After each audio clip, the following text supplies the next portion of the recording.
We've all had that childhood fear. Something seemingly in the room with us as we try to get a good night's sleep. That strange feeling that we could have sworn we saw something move in the corner of our bedroom. That coat hanging on the chair is not a coat, but something else. Something malevolent. Well, this movie, The Boogeyman, taps into that old fear.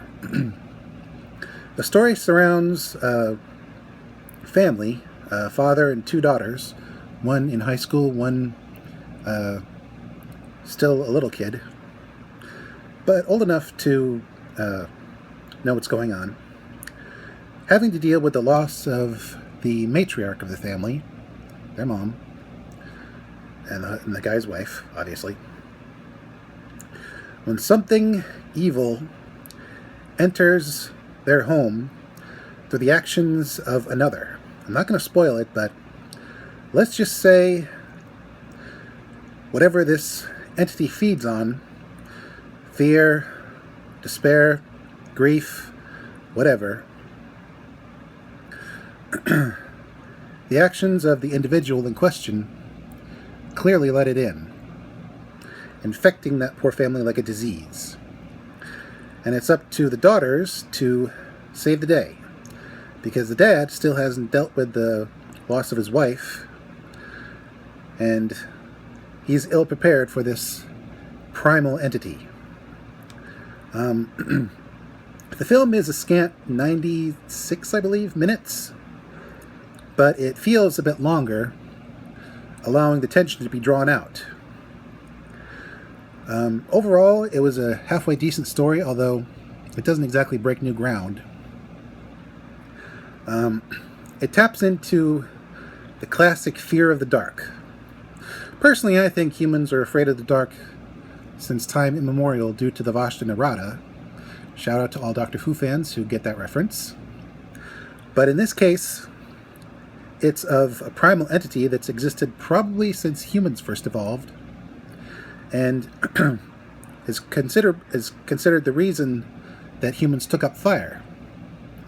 One of its few weaknesses.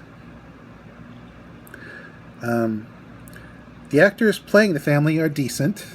The elder daughter's angsty, but likable, sympathetic. The younger daughter is precocious, but not annoying. The dad is a psychiatrist of all things, and he refuses to psychoanalyze himself, which does come back to bite him, literally. But they all are believable as a coherent yet fractured family. As for the monster, it's done with CGI, maybe a little bit of practical work, and it's simple, but at the same time unsettling. Meant to invoke primal fears and a general lack of ease. The rest of the cast, the girls' frenemies, another psychiatrist, members of a previous family who dealt with the entity and failed,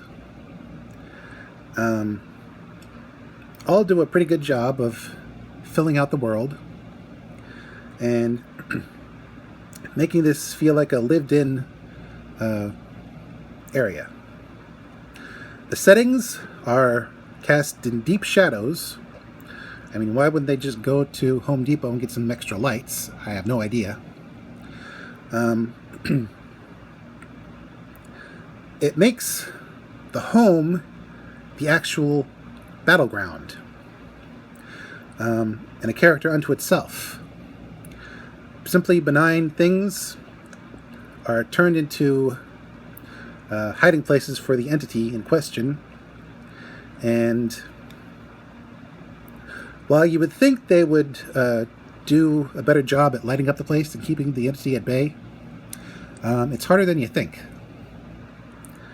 And the use of shadow and distorted sounds help give this creature a real menace.